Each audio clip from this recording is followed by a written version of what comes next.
నమస్తే. మనము 'త్రిపుర రహస్యం' అనేటువంటి పుస్తకం గురించి మాట్లాడుకుంటున్నాము. పుస్తకం అంటే ఏంటబ్బా! అల్టిమేట్ ఏంటి రచన. అంటే కాకపోతే ఏంటంటే, ఆ రచనలో వాళ్ళు సత్యం కొంచెం అర్థం చేసుకొని, వాళ్ళ అనుభవంలోకి తెచ్చుకున్నప్పుడు మాత్రమే వాళ్ళకున్నటువంటి భావాలను వాళ్ళు సక్రమంగా ఎక్స్‌ప్రెస్ చేయగలరు. నిజం చెప్పాలంటే మన సృష్టి మొత్తం కూడా భగవతత్వం యొక్క రచన. అంతే కదా! మరి ఎంత నియతి ప్రకారం ఉంది మనకే ఆశ్చర్యం వేస్తుంది. మన ముక్కు ఇక్కడుంది, నోరు ఇక్కడుంది, కళ్ళు ఇక్కడున్నాయి, చెవులు ఇక్కడున్నాయి, బొజ్జ కిందుంది, ఆ నవలడానికి పళ్ళున్నాయి, ఆ తర్వాత అనవసరమైనవి పోవడానికి ఎక్స్‌క్రిషన్ ఉంది. అంటే అర్థం ఏంటి? ఇదంతా ఒక నియతి లేకపోతే ఎలా జరుగుతుంది?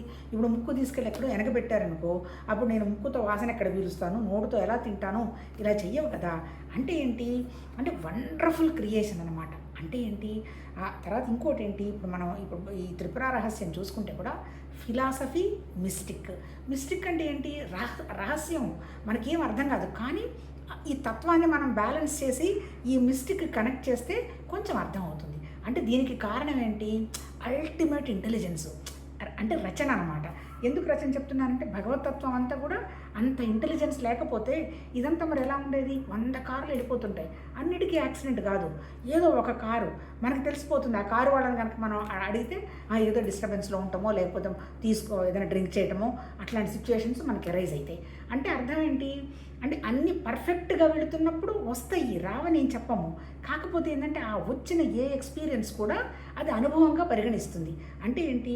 మనం ఎందుకు వచ్చాం ఈ క్రియేషన్లోకి, అసలు మనం ఎవరము అనేటువంటి విషయం మనకు కొద్దో ఒక అవగాహన వస్తుంటే, మనం ఇక్కడికి వచ్చింది లెసన్స్ నేర్చుకోవటానికే. ఇప్పుడు మీరు ఎవరి లైఫ్ అన్నా తీసుకోండి, లెసన్స్, పాఠాలు లేకుండా ఎవ్వడూ గొప్పవాడు కాదు. ఇప్పుడు even prime minister, America president దగ్గర నుంచి, మన ఇండియా ప్రైమ్ మినిస్టర్ దగ్గర నుంచి, మామూలు వాళ్ళ దాకా కూడా ఎవరినన్నా చూడండి, ఎవరి రచన వాళ్ళదే. ఒకళ్ళ రచనకి సంబంధం లేదు. ఈ రచన ఎక్కడ జరుగుతుంది? నిజం చెప్పాలంటే, రచన చేస్తున్నది ఎవరు? శరీరం రచన చేస్తుందా? భగవతత్వం రచన చేస్తున్నాడా? చేయటల్లా. ఎవరి మనసు వాళ్ళ రచన చేసుకుంటుంది.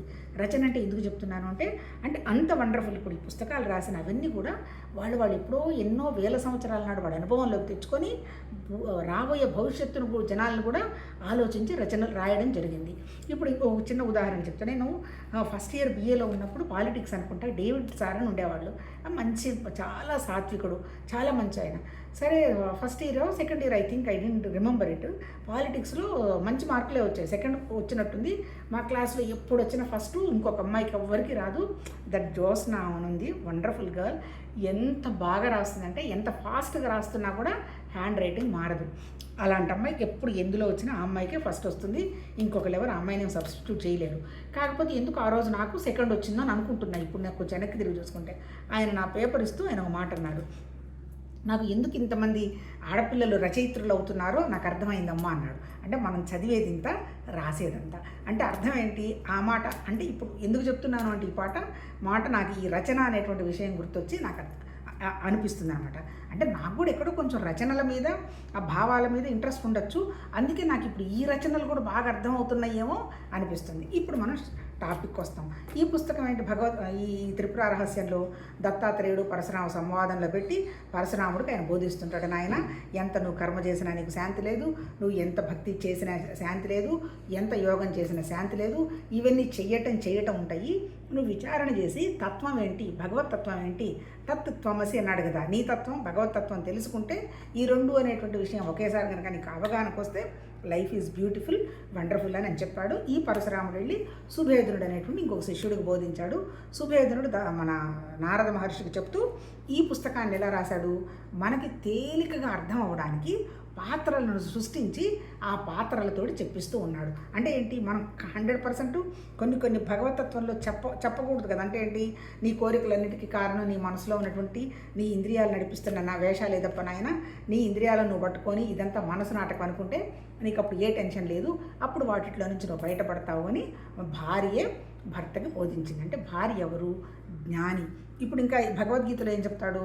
నాకు కర్మయోగి ఓకే, జ్ఞానయోగి ఓకే, తర్వాత మామూలు యోగి ఓకే, కానీ నాకు ఇష్టడైన వాడెవరు? జ్ఞాని అంటే ఇష్టడు అంటాడు. ఎందుకు జ్ఞానికి నాకు ఇష్టడు అంటాడు? నాకు జ్ఞానికి తేడా లేదు అంటాడు. ఏంటి ఆయనకి జ్ఞానికి లేని తేడా ఏంటి? నేను వచ్చాను, నాకు అన్ని జన్మల సంగతి తెలుసు, నీ జన్మల సంగతి తెలుసు, కానీ నేను జన్మ తీసుకున్నది నా కోసం కాదు. ఎందుకు ఈ జన్మ రావడం జరిగింది? నాకు అంటే కర్మఫలాలకు సంబంధం లేదు, జస్ట్ ఏదో పరమాత్మ తత్వాన్ని మేనిఫెస్ట్ అవ్వడం కోసం ఈ జన్మ వ్యక్తం అయి ఉండొచ్చు. కానీ మన జీవుల జన్మ లాంటిది కర్మయోగులం, భక్తి యోగులం, యోగలం, జ్ఞానయోగులం, అంతే తప్ప జ్ఞానస్థితి లేనటువంటి కొంచెం ఉన్నవాళ్ళం అనమాట.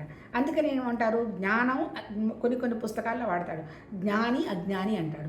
అదేంటి ఇంత ధ్యాన భగవతత్వ సాధన చేస్తున్నాను, పొద్దున్నే లేచింది మొదలు ఇంత మెడిటేషన్ చేస్తున్నాను, ఎప్పుడు కాన్స్టెంట్ రిమెంబరెన్స్లో ఉండడం జరుగుతుంది, సర్వీస్ ఉంది, అయినా ఏంటి వీళ్ళు అజ్ఞాని అంటారు అని అనిపిస్తుంది ఎవరికైనా.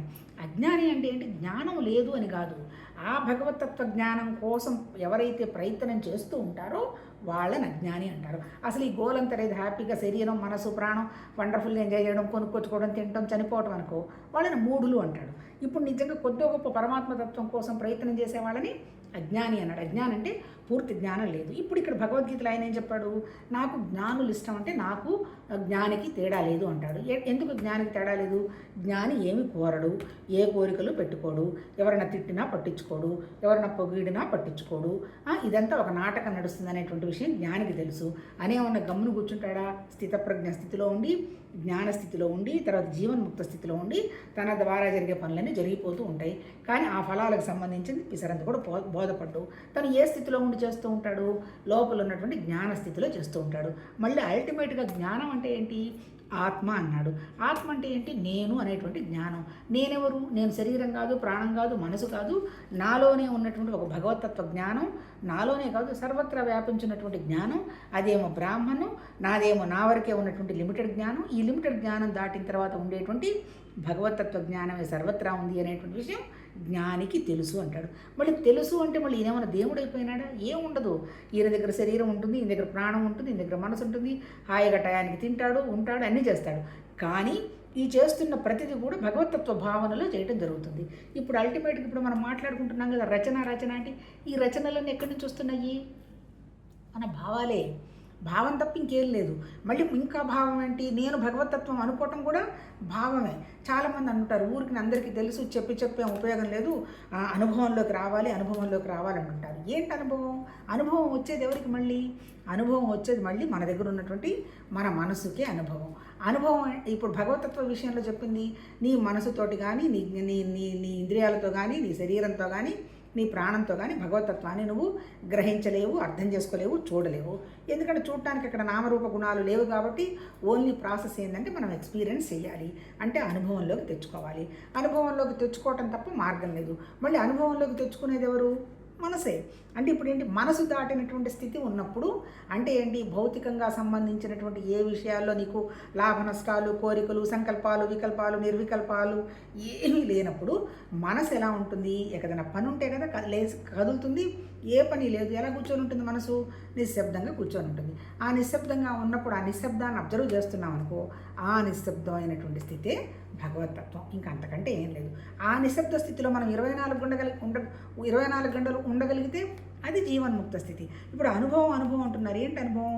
మన శరీరమే, ప్రాణము, ఆలోచనలు, కోరికలు, ఇంద్రియాలు, వీటి మీద బేస్ అయినాం అనుకో, ప్రతి క్షణం మనం ఎలా ఉంటాం? ఒక అరగంట ధ్యానం చేస్తాం, ఒక అరగంట పూజ చేస్తాం, ఒక అరగంట పుస్తకం చదువుకుంటాం, ఓకే, వెల్ అండ్ గుడ్. కాకపోతే ఏ విషయం నాకేదన్నా పిసరంత టెన్షన్ వచ్చినా రియాక్షన్ మొదలవుతుంది, నాకేదైనా నష్టం వచ్చిందంటే రియాక్షన్ మొదలవుతుంది, నేను చెయ్యకూడని పని ఏదైనా చేయాల్సిన బాధ్యత వచ్చిందంటే రియాక్షన్ మొదలవుతుంది. ఈ రియాక్షన్ని మనం అర్థం చేసుకొని రియాక్షన్ స్థితిలో వెళ్లకుండా బ్యాలెన్స్డ్గా రెస్పాండ్ అయినటువంటి స్థితిలో ఉండడమే భగవతత్వ జ్ఞానం. ఇంకా అంతకంటే ఎక్కడో స్వర్గాలు, నరకాలు ఉన్నాయని ఏ ఋషులు చెప్పలే. కాకపోతే వాళ్ళు ఏం చెప్పారు? ఈ మనసు ఎలాంటి నాటకాలు వేస్తుంది అనేటువంటి విషయాన్ని వాళ్ళ అనుభవంలోకి తెచ్చుకొని మనకి చెప్పటం జరిగింది. ఇప్పుడు ఇక్కడ త్రిపుర రహస్యంలో కూడా ప్రిన్సిపల్ అయింది. ఇప్పుడు మనం 7వ చాప్టర్ చదువుకుంటున్నాం. 7వ చాప్టర్లో ఆయన ఏమడుగుతాడు? నువ్వు చెప్పినది నాకు అర్థమైంది, నేను ఘర్షణ పడ్డాను, అసలు నిజంగా భగవతత్వం ఏంటి, నేను ఏం చెయ్యాలి, ఎలా నేను అంటే ఫ్రీడమ్ తెచ్చుకోవాలి, ఎలా బంధంలో నుంచి బయటపడాలి అని అడుగుతాడు. 8వ చాప్టర్ వచ్చి ఎలా బంధంలో నుంచి బయటపడాలో చెప్పడం జరిగింది. ఇప్పుడు 7 మొత్తం 4-5 టాపిక్లు మాట్లాడుకున్నాము. దైవత్వం అంటే ఏమిటి అని చెప్తున్నాడు. ఇక్కడ ఏం చెప్తున్నాడు? ఫస్ట్ నాయన నీకు చెప్తాను విను. అల్టిమేట్ ఏంటంటే నేను చెప్పింది సిన్సియర్గా విను. ఎందుకు నువ్వు సిన్సియర్గా వినలేకపోతున్నావు? నీ మనసు స్టడీగా లేదు. మనసు స్టడీగా లేని వాళ్ళు ఎలా ఉంటారు? ప్రతి దానికి ఇది కాదులే అది కాదులే అని ఆర్గ్యుమెంట్స్ చేస్తారు, డిస్కషన్స్ పెడతారు. డిస్కషన్స్ ఆర్గ్యుమెంట్స్ వల్ల మనం సాధించబోయేది ఏమీ లేదు. అంటే ఏంటి? ఈవెన్ ఫ్యామిలీ విషయమైనా, తర్వాత ఎక్స్టర్నల్ విషయమైనా, దేవుడికి సంబంధించిన విషయమైనా మనం ఎక్కడ కూడా మనం వై హౌ అనేటువంటి పదాలు 2 తీసి అవతలేయాలి. వై హౌ ఏంటి? అసలు సృష్టి ఎలా జరిగింది, ఎందుకు జరిగింది తెలియదు, ఎలా జరిగింది తెలియదు, నేనెందుకు వచ్చాను తెలియదు, ఎలా వచ్చాను తెలియదు. అమ్మ కడుపులో నుంచి వచ్చామనే విషయమే తెలుసు, మనిషికి భేదం తెలియదు. అందుకే నేను చెప్తున్నాడు, ఈ ప్రశ్నలన్నీ ఆగిపోవాలి. ఈ ప్రశ్నలన్నీ ఆగిపోవాలి అంటే నువ్వు 100% ఒక తత్వం ఉన్నది, భగవతత్వం ఉన్నది, అది నాకు కావాలి అనేటువంటి విషయాన్ని నువ్వు శ్రద్ధగా నమ్మాలి. ముందు మహత్తు నమ్మాలి. మహత్తు నమ్మిన తర్వాత నువ్వు నమ్మకం పెట్టుకోవాలి. అంతే కదా. ఇప్పుడు ఇదంతా ఏంటి? నియతి ప్రకారం జరుగుతుందంటే ఒక ఇంటెలిజెన్స్ ఉంది. ఇంటెలిజెన్స్ అంటే ఏంటి? ఒక జ్ఞానం ఉంది. ఎక్కడుంది ఆ జ్ఞానం? మన దగ్గర కూడా ఉంది. అంటే ఏంటి? ఇన్ని రకాల జ్ఞానాలు ఉండవు. అక్కడ భగవతత్వంలో ఉన్న జ్ఞానం, మన దగ్గర ఉన్నటువంటి జ్ఞానం ఒకటే. కాకపోతే ఈ 2 జ్ఞానాలు కదలవు, ఉన్నాయి. కానీ మరి వీటన్నిటిని కదిలించేది ఎవరు? ఈ కదిలిస్తున్నది ఎవరు? మన బుద్ధి కదిలిస్తుంది. నిన్న చెప్పిన స్టోరీలో చదువుకున్నాం కదా, బుద్ధికి అజ్ఞానం వచ్చినప్పుడు, దానికి మోహం అనేటువంటి ఆలోచన వచ్చినప్పుడు, ఆ మోహానికి మళ్ళీ వచ్చి ఒక అస్థిరుడు ఒకడు పుడితే పిల్లవాడు అస్థిరుడు. ఈ అస్థిరుడు మళ్ళీ పోయి చెంచల్ని పెళ్లి చేసుకుంటే మళ్ళీ చెంచల, మళ్ళీ చపలత్వం, కల్పనలు, ఆ తర్వాత మళ్ళీ కోరికల కోసం, మళ్ళీ కోరికలు తిరగకపోతే మళ్ళీ కోపం, తర్వాత చెడ్డ పేర్లు, మళ్ళీ ఇంకొక పురాన్ని ఎన్నుకోవటం, అటు పరిగెత్తడం ఇటు పరిగెత్తడం, ఇన్ని జన్మలు సాధించిన తర్వాత కొద్దో గొప్ప బుద్ధికి ఇది కాదు అనేటువంటి వివేకం వచ్చిన తర్వాత అప్పుడు జ్ఞానంతో కనెక్ట్ అవుతుంది. జ్ఞానం అంటే ఏంటి? జ్ఞానంతో కనెక్ట్ అవ్వడం అంటే నిజం చెప్పాలంటే అర్థం ఏంటి? జ్ఞానం అనేది నిశ్శబ్దమైనది. బుద్ధి అనేది ఏంటి? మనసు తిరుగుతూ ఉన్నది. వివేకం లేని బుద్ధి మనసుతో కూడా తిరుగుతున్నది. ఒక్కసారి వివేకం వచ్చిన తర్వాత అప్పుడు మనం కాస్త నిశ్శబ్దంగా కూర్చున్న తర్వాత అప్పుడు మన దగ్గర ఉన్నటువంటి జ్ఞానస్థితిని మనం గ్రహిస్తాం. అంతే కదా. జ్ఞానం కదలదు, మెదలు. మళ్ళీ కదిలేది ఎవరు? శరీరం కదులుతుంది. శరీరం అంటే మనసు కదులుతుంది, ప్రాణం కదులుతుంది. ఈ కదిలేవన్నీ ఏం చెప్పారు వాళ్ళు? ప్రకృతి అని చెప్పారు. ఇప్పుడు ఇక్కడ ఏం చెప్తున్నాడు? నువ్వు కుదురుగా విను, స్టడీగా విను, నీకు విషయం అర్థమవుతుంది చెప్తాను. మరి అంటాడు, మరి ఈశ్వరుడు ఎవరు, రాముడు ఎవరు, కృష్ణుడు ఎవరు అన్నారు. అవన్నీ పేర్లేను. ఒక విషయం చెప్తాను విను. భగవతత్వం అనేది ఇప్పుడు త్రిపుర కూడా ఏంటి? నా స్థితులు, 3 స్థితులు, ఆ 3 అవస్థలు, 3 శరీరాలు, 3 లక్షణాలు, 3 గుణాలు దాటినటువంటి ఒక వండర్ఫుల్ స్థితి ఉంది. భగవద్గీతలో కూడా చెప్పింది నేను అదే. 3 గుణాలు దాటినటువంటి ఒక స్థితి ఉంది. వ్యక్తమైంది ఏంటి? ప్రకృతి వ్యక్తమైంది. ఆ ప్రకృతిని ఏమన్నాడు? అపరా ప్రకృతి అన్నాడు. అపరా ప్రకృతి అంటే ఏంటి? శక్తి. శక్తికి శక్తి ఉందని తెలియదు. శక్తిని నడిపించేది ఎవరు? మళ్ళీ అది కూడా పరాప్రకృతే. జ్ఞానం అంటే ఏంటి? అపరా ప్రకృతి, పరాప్రకృతి. ఏంటి అపరాప్రకృతి అంటే ఏంటి? పంచభూతాలు, నేల, నీళ్లు, అగ్ని, వాయు, మనసు, బుద్ధి, అహంకారం, 8 అష్టప్రకృతులు. మళ్ళీ పరాప్రకృతి అంటే ఏంటి? మన జీవ చైతన్యం, అంటే మన దగ్గర ఉన్నటువంటి జ్ఞానం. అంటే ఏంటి? ఈ జ్ఞానం ఎక్కడిది? ఆ భగవతత్వ జ్ఞానమే ఇక్కడ వచ్చింది, ఆ భగవతత్వ శక్తి అక్కడ వచ్చింది. ఈ శక్తి, ఈ జ్ఞానం కలిపి పనిచేసుకుంటూ పోతున్నాయి. అల్టిమేట్ అది. మరి ఈ 2 డిఫరెంటా? 2 డిఫరెంట్, 2 నిరాకారమే. ప్రకృతి కనపడదు, శక్తి జ్ఞానము కనపడదు. ఈ 2 వ్యక్తం అవుతుంటాయి. దేని ద్వారా వ్యక్తం అవుతున్నాయి? కార్యం ద్వారా వ్యక్తం అవుతున్నాయి, ఫలం ద్వారా వ్యక్తం అవుతున్నాయి. అంతే కదా. మనం ఎందుకు వచ్చామో తెలియదు, కారణం తెలియదు. కానీ నేను చేస్తున్న పని తెలుసు, నేను నాకు ఆలోచిస్తున్నటువంటి ఆలోచన తెలుసు, నాకు వస్తున్నటువంటి పని తెలుసు. ఈ 3 ఎలా జరుగుతున్నాయి? మన స్వభావాలకు అనుగుణంగా జరుగుతున్నాయి. ఇప్పుడు సృష్టి జరిగింది ఎట్లా చెప్పాడు? త్రిపుర రహస్యంలో కూడా ఆ అమ్మ శక్తి నిరాకారమైనటువంటి శక్తి ఉంది. బ్రహ్మ, విష్ణు, మహేశ్వరులు వచ్చి సృష్టి చేసుకుంటూ ఉన్నారు. వాళ్ళు ఒక్కళ్ళే చేయలేరు కాబట్టి వాళ్ళకి శక్తి తోడైంది. అని ఏంటి? పురుషుడు ప్రకృతి అంటే పురుషుడు అంటే జ్ఞానం, ప్రకృతి అంటే శక్తి. ఇవి చేసుకుంటూ పోతూ ఉన్నది. ఇప్పుడు ఏంటి? అల్టిమేట్ ఏంటి? ఇప్పుడు ఏం చెప్తున్నాడు? నిన్న సరే, ఇప్పుడు బుద్ధికి ఏం చేయాలి?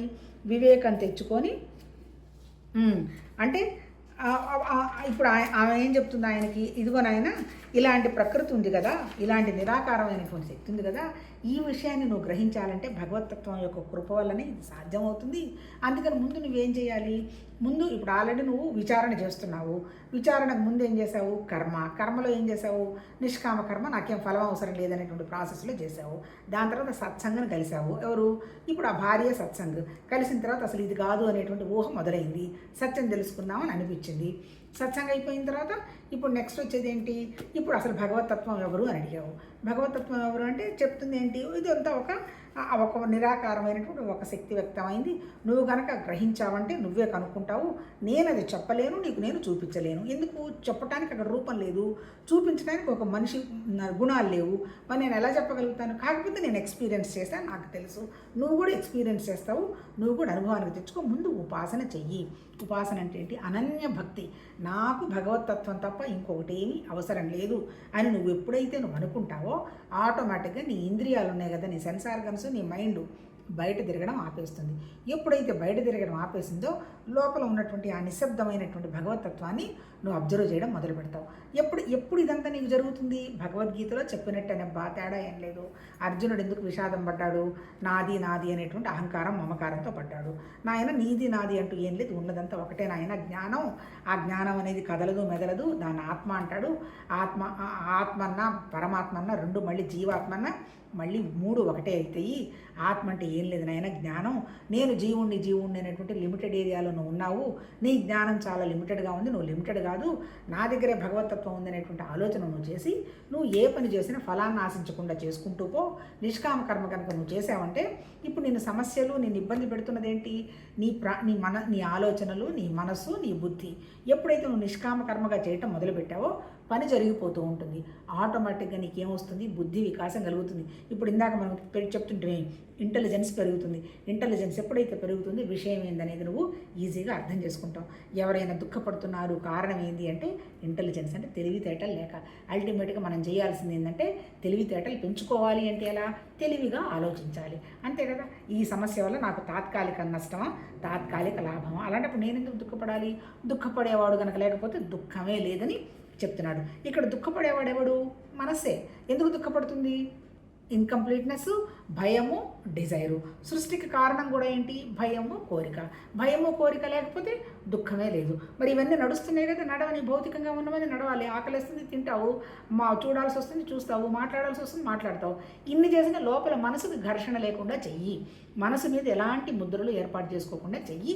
అప్పుడు కంఫర్టబుల్గా ఉండాలి. అలా ఉండాలి అంటే నీకు ఇచ్చిన పని నువ్వు పర్ఫెక్ట్గా, నా పని కాదు పరమాత్మతత్వ పని అనేటువంటి నిష్కామ కర్మంగా చేసిన తర్వాత అప్పుడు నీ దగ్గర నుంచి పోయేదేంటి? కర్తృత్వ భావం పోతుంది. నేను చేశాను, నా బాధ్యత అనేటువంటి భావంలో నుంచి బయటపడతావు. నువ్వెవరిని ఈ భూమి మీదకి తీసుకురాలా. ఎవరి వాళ్ళ మనసును పెట్టుకొని వాళ్ళు భూమి మీదకి వచ్చారు. ఒకవేళ మన ద్వారా జరగాలంటే 100% జరుగుతుంది. ఒకవేళ జరగలేదు, అక్కడ నీ తప్పేమీ లేదు, కర్తృత్వం అనేది లేదు ఇక్కడ అనేటువంటి విషయం 100% త్రిపుర రహస్యంలో చెప్తున్నాడు. కానీ కర్తృత్వం చేయాల్సిన పని చెయ్యి, ఫలాన్ని ఆశించవాకు అని భగవద్గీతలో చెప్పాడు. ఏంది అల్టిమేట్గా వచ్చేది? బుద్ధి వికాసం అన్నాడు. ఇక రెండోది భక్తి. భక్తి భగవద్గీతలో ఏం చెప్తాడు? అనన్య భక్తి. నిరాకారమైనటువంటి భగవతత్వం తప్ప ఇంకేమీ లేదు, అది తప్ప నాకేమీ అవసరం లేదు అన్నాడు. మరి అక్కడేం లాభం వస్తుంది? భక్తి వల్ల ఏమొస్తుంది? సింగిల్ పాయింటెడ్నెస్కి వస్తావు. అంటే ఏంటి? ఒకే విషయం మీద మనసు నిలబడేటువంటి అవకాశం భక్తి వల్ల వస్తుంది. ఇప్పుడు మనం రోజు పూజ చేస్తాం, లేకపోతే దీపారాధన చేయండి, నాకు ఏదో తోచదండి అంటావు. లేదంటే కొబ్బరికాయ కొడతావు, లేదా పండుగలు వస్తే అవి చేయకపోతే నాకు నచ్చదండి అంటావు. కానీ అది చేసేది ఎందుకు చేస్తున్నావు అనేటువంటి విషయాన్ని గ్రహించి భౌతికంగా ఉన్నటువంటి కోరికల కోసం చెయ్యకుండా అనన్య భక్తి, ఆ భగవతత్వం తప్ప నాకు ఇంకేం అవసరం లేదు అంటే నీ మనసు ఒకే విషయం మీదకి వస్తుంది. ఒకే విషయం మీదకి వచ్చిన మనసుకి ఏమవుతుంది? ఏ విషయం మీద కావాలంటే ఆ విషయం మీద ఫోకస్ పెట్టగలుగుతుంది. అంటే భక్తి మార్గంలో ఉన్నవాడికి భౌతికంగానైనా విషయాన్ని గ్రహించి దాని మీద మనసు పెడతాడు, భగవతత్వానికి విషయానికైనా అవసరం వస్తే మనసు పెడతాడు. మరి ఆ విషయం, ఈ విషయం మళ్ళీ మనకు చెప్తున్నది ఎవరు? ఈ సాధనంతా ఎక్కడ? మన మనసు మీదనే. మనసు కాసేపు భగవతత్వానికి పోతుంది, వండర్ఫుల్గా ఉంటుంది. మనసు వచ్చి కాసేపు శరీరం మీద నిలబడుతుంది. ఓకే, శరీరానికి సంబంధించిన విషయాల్లో ఎక్కువ గట్టిగా పట్టుకుని ఉంటాం. లేదు, మనసు వెళ్ళి ఎక్కడో హిమాలయాల మీద నిలబడుతుంది, వెళ్ళి హిమాలయాల మీద ఉంటుంది. అంటే అన్నిటికంటే గాలి కంటే సముద్రంలో పడవ నడుస్తూ ఉంటే ఎలా ఒక మూల నుంచి ఒక మూలకు పరిగెడుతుందో అట్లా మనసు పరిగెడుతూ ఉంటుంది ఆలోచనలు. ఎప్పుడైతే నీకు అనన్య భక్తి వచ్చిందో ఈ పరిగెట్టే ఆలోచనలు తీసుకొచ్చి ఒకదాని మీద పెట్టడం మొదలు పెడతావు. ఏదన్నా టెన్షన్ వచ్చింది, నాకేం తెలియదు, ఈశ్వరేచ్ఛ, భగవతేచ్ఛ, అయితే భగవతత్వం జరుగుతుంది, నాకేం సంబంధం లేదని ఆలోచనని కట్ చేసి కూర్చుంటావు. ఎప్పుడు కూర్చుంటావు? ఆ 100% ఆ భగవతత్వాన్ని నమ్మినప్పుడు. ఎప్పుడైతే నీ కోసం కాకుండా భగవతత్వం కోసంగా నమ్మడం మొదలు పెడతావో దాని అనంత భక్తి అంటాడు, మనసు దాని మీద నిలబడుతుంది, అయిపోయింది. ఇక మూడోది ఏం చెప్పాడు? యోగం చెప్తున్నాడు. యోగంలో ఏం చెప్పాడు? యోగం అంటే ఏంటి? యోగం అంటే కలయిక. ఎక్కడ కలయిక? నీ దగ్గర ఉన్నటువంటి నీ జ్ఞానంతో నీ మనసుని కలయిక. కలిసినప్పుడు నీ మనసు ఏమవుతుంది? మనసు లేని స్థితి అయిపోతుంది. అప్పుడు ఉండే స్థితి ఏంది? ఉట్టి జ్ఞానమే. ఏంటి జ్ఞానం? అంత భగవతత్వమే, నిరాకారం తప్ప ఇంకొకటి ఏమీ లేదనేటువంటి జ్ఞానం. అప్పుడు నీ మనసు వెళ్ళి ఇక్కడ యునైట్ అయితే ఉండేదేంటి? వచ్చే లాభం ఏంటి? వన్నెస్. ఉండేది ఒకటేననేటువంటి విషయం తెలుస్తుంది. అంటే జ్ఞానస్థితిలో ఉంటూ మనసుతో పనిచేయాలి. మనసు శరీరం ప్రాణంతో పనిచేసుకొని పోతావు. దాని మీద వచ్చే ఫల నష్టాలు ఏం పెట్టవు. ఎట్లా నువ్వు ఇలా చేయగలగాలి? మన ఇబ్బంది పెడుతున్నదల్లా మన దగ్గర ఉన్నటువంటి పంచభూత తత్వాలైనటువంటి ఆ 5 జ్ఞానేంద్రియాలు, 5 కర్మేంద్రియాలు. కర్మేంద్రియాలు వచ్చి మన రజోగుణం, జ్ఞానేంద్రియాలు వచ్చి మన సత్వగుణం, మన మనసు. శరీరం వచ్చి తమోగుణం. అంటే మళ్ళీ ఏంటి? వేదాల్లో ఎంతసేపు చెప్పినా, భగవద్గీతలో చెప్పినా, త్రిపుర రహస్యంలో చెప్పినా మనం దాటాల్సింది మన స్వభావానికి అనుగుణంగానే మనిషి ప్రవర్తిస్తాడు. తమో గుణం వాడిని తీసుకొచ్చి ధ్యానం చేయమయ్యా అంటే అర్థం కాదు. అందుకని ముందు శరీరాన్ని మనం ఉపయోగించని, పోయా నువ్వు ఆ పని చేసామంటే నీకు లాభం వస్తుంది, పో ఆ గుడి కట్టిపో, రెండు ఇటుకలు ఎత్తు, నీకు మంచి వస్తుంది అని తమో గుణం వాడిని చిన్నగా తీసుకొచ్చి రజోగుణంలో వాడు పడేయాలి. రజోగుణంలో వాడి దగ్గరికి వెళ్ళిన వీడికి ఎంతసేపటికి నాకు అక్కడ పేరు వస్తుంది, ఇక్కడ పేరు వస్తుంది, నేను అది చేశాను, ఇది చేస్తాను అంటుంటాడు. అందుకని వాడిని చిన్నగా అలా కాదు నాయన, ఇది చేసేదంతా కూడా భగవతత్వం అని చేస్తున్నప్పుడు నువ్వు ఎలా మారిపోతావు నువ్వే అబ్జర్వ్ చేసుకుంటే చిన్నగా వాడు సత్వగుణంలోకి వస్తాడు. ఇక్కడ భౌతికానికి ఆధ్యాత్మికానికి తేడా ఏంటి? భౌతికంలో క్లాసులు అందరికీ ఒకే పాఠం చెప్తారు. ఇందాక నేను చెప్పినప్పుడు కొంతమంది ఫస్ట్ వస్తే, కొంతమంది సెకండ్ వస్తే, కొంతమంది ఏదో వాళ్ళకి తోచింది వాళ్ళు నేర్చుకుంటారు. అంతే తప్ప శిష్యుల్ని డిఫరెన్సియేషన్ చేయరు. ఇక్కడ భగవతత్వంలో గురువు సబ్జెక్టును బట్టి చెప్పడు, శిష్యుని బట్టి చెప్తాడు. అంటే వీడు ఏ గుణంలో ఉన్నాడా అనేటువంటి విషయాన్ని గ్రహిస్తాడు, దాని ప్రకారం చెప్తాడు. అంటే ఏంటి? ఈ 3 గుణాలు దాటిన తర్వాత వచ్చేది నిరాకారమైనటువంటి జ్ఞానస్థితి. అక్కడ చెప్పింది కూడా అది. అల్టిమేట్ ఏంటి? చాలామంది అనుభవం అంటున్నారు కదా. ఏంటి అనుభవం అంటే పెద్దగా వచ్చేది ఏం లేదు. ఇప్పుడు ఇక్కడ ఏమో చెప్పింది కూడా ఏంటి? ఈ భగవతత్వం అంటే ఇంకేమీ లేదయా, అది నిరాకారం, నిశ్చలం, నిర్గుణం, అది ఎక్కడో లేదు, అది నీ స్వరూపమే, నీ ఆత్మే, నీ సామాన్యమైన విషయమే అన్నాడు. మరి ఇప్పుడు మనం చేసే సాధన అంతా ఎక్కడ? అది ఆల్రెడీ ఉండనే ఉంది, దాన్ని మనం ఏం చెయ్యలేము. మన సాధన అంతా అనాత్మను వదిలించుకోవటానికి. అంటే ఏంటి? మన స్వభావాన్ని వదిలించుకోవటానికి, తర్వాత మన విశేషాలు వదిలించుకోవటానికి. ఈ విశేషాలు వదిలించుకోవాలి అనేదే మనం ఇక్కడికి వచ్చి మోరల్ లెసన్స్ నేర్చుకోవటానికి, మన అనుభవాల్లో మనం నేర్చుకోవటానికి మనం వచ్చాం. అంటే ఏంటి? అల్టిమేట్గా ఒక్కొక్కటి మనం వదిలేస్తుంటే మన మనసు మనకెంత తేలిక వస్తుందో ఎవరికి వాళ్ళ అనుభవమే. అల్టిమేట్ ఏంటి? ఆధ్యాత్మిక సాధనలో భగవతత్వంలో పొందటం కాదు, పొందటానికి ఇక్కడ ఏమీ లేదు. పొందాం, అన్ని బోలెడు పొందున్నాం. 99 విశేషాలు పొందినవే. ఈ 99 విశేషాలన్నీ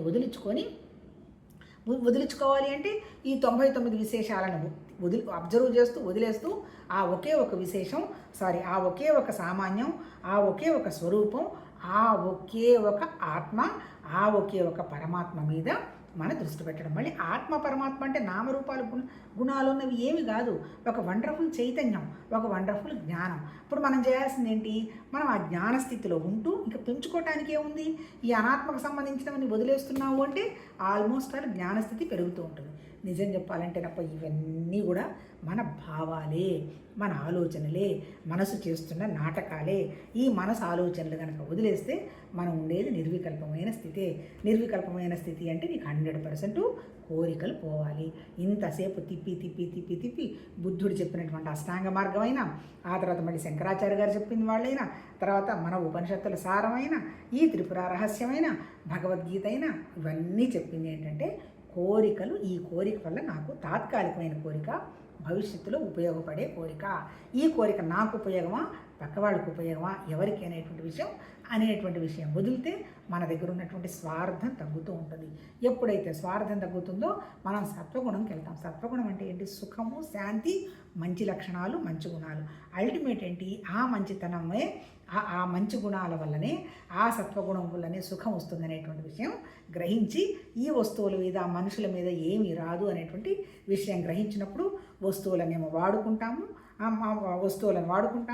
మనుషులతో ఏంటి? ఇవన్నీ నా సృష్టే కదా అని ప్రేమగా ఉంటాం. అంటే సృష్టికి కారణం రెండే. ఒకటేంటి? అంతా నా సృష్టే, రెండోది మాయ, అంతే కదా. ఆయన ఒక ఆలోచన చేశాడు, కూర్చున్నాడు. అలాగే మనం ఒక ఆలోచన చేస్తాం, సృష్టి అయిపోతుంది. మాయ గురించి టెన్షన్ పడాల్సిందే ఉంది, జస్ట్ టెంపరీ. ఒక దుఃఖం వచ్చింది టెంపరీ, లేదు ఒక సుఖం వచ్చింది టెంపరీ. రెండు మాయ అనేటువంటి విషయం మనకు జ్ఞానానికి తెలుస్తుంది. రెండో ప్రిన్సిపల్ ఏంది, ఇదంతా నా సృష్టి, అంతే కదా. ఎవరు సృష్టి, నా భర్తను ఎవరు సృష్టించారు, నేనే. మా అమ్మ నాన్న ఎవరు సృష్టించారు, నేనే. మా సిస్టర్ని ఎవరు సృష్టించారు, నేనే. నా పిల్లల్ని ఎవరు సృష్టించారు, నేనే. నా ఆస్తి సృష్టించింది ఎవరు, నేనే. ఈ ప్రపంచాన్ని సృష్టించింది ఎవరు, నేనే. మరి నా సృష్టితో నేను ఎలా ఉండాలి, ఆ సృష్టి నుంచి నువ్వు ఏమీ ఆశించవాకు, ఆ సృష్టి మీద ఏమీ కంప్లైంట్ ఇవ్వవాకు, ఎక్స్పెక్టేషన్ ఏమీ చెయ్యవాకు. నీ సృష్టి కాబట్టి నీ నీ నీ ద్వారా జరిగే పనులు వండర్ఫుల్గా చేసుకుంటూ పో, దాన్ని సర్వీస్ అంటారు. సర్వీస్లో మనం నువ్వేవి ఆశించవు, వాలంటరీలో నువ్వేవి ఆశించవు. అట్లాగే ప్రపంచం కూడా నీ సృష్టిగా, అక్కడ కూడా నువ్వేం కావాలో అది నీ ద్వారా ఉపయోగపడేటి ఏదన్నా చూసుకుంటూ పో. ఏమొస్తుంది దీనివల్ల, ఇందాక చెప్పుకున్నాం కదా, బుద్ధికి వికాసం వస్తుంది, మనసు ఒకే విషయం మీద నిలబడుతుంది, ఇంద్రియాల కంట్రోల్ వస్తుంది, మనసును లోపలికి తీసుకెళ్తాం. ఇవన్నీ వీటన్నిటి వల్ల సత్యం ఏంటి అసత్యం ఏంటి గ్రహిస్తాం. సత్యం ఏంటి, అల్టిమేట్ ఏమన్నాడు, శ్రవణం మననం నిధిధ్యాస సాక్షాత్కారం అన్నాడు. శ్రవణం ఒక్కసారి చేస్తే అర్థం కాదు, 1,00,000 సార్లు మననం చేసుకోమన్నాడు. 1,00,000 సార్లు మననం చేసినా మనకు విషయం రాదు. నిధిధ్యాసలో ఉన్నామండి. నిధిధ్యాస అంటే ఎక్స్పీరియన్స్, ఏదైనా సమస్య వచ్చింది, ఓహో ఇదే కదా అని వెంటనే మనసుని బ్యాలెన్స్ స్థితికి రావాలి, అది నిధిధ్యాస. ఆ అల్టిమేట్ ఏంటి, సాక్షాత్కారం అన్నాడు. సాక్షాత్కారం అంటే సాక్షితత్వం నా దగ్గరే ఉందనేటువంటి జ్ఞానాన్ని గ్రహించటం. ఇప్పుడు త్రిపుర రహస్యంలో ఈ అమ్మ చెప్పింది ఏంటి అంటే, ఇప్పుడు ఇక్కడ మళ్ళీ మనం ఏమనుకున్నాం, రెండు ఉన్నాయి, ఒకటేమో ప్రకృతి, ఒకటి పురుషుడు. భగవద్గీత వచ్చేమో జ్ఞానం జ్ఞానం జ్ఞానం గురించే చెప్పాడు, భగవాన్ భగవాన్ భగవాన్ అని.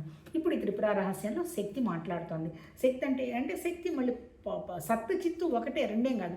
సత్తు చిత్తు ఉన్నది రెండు ఆనందం కోసం. అంటే సత్తు చిత్తు అని డిఫరెంట్ లేవు. అంటే మన కర్మ మన జ్ఞానం కలిపి మన శరీరం ద్వారా వ్యక్తమయ్యేది ఆనందం అనుభవం కోసం. ఈ ఆనందం అనుభవం ఏంటి అనేది మనం గ్రహించటం జ్ఞానం.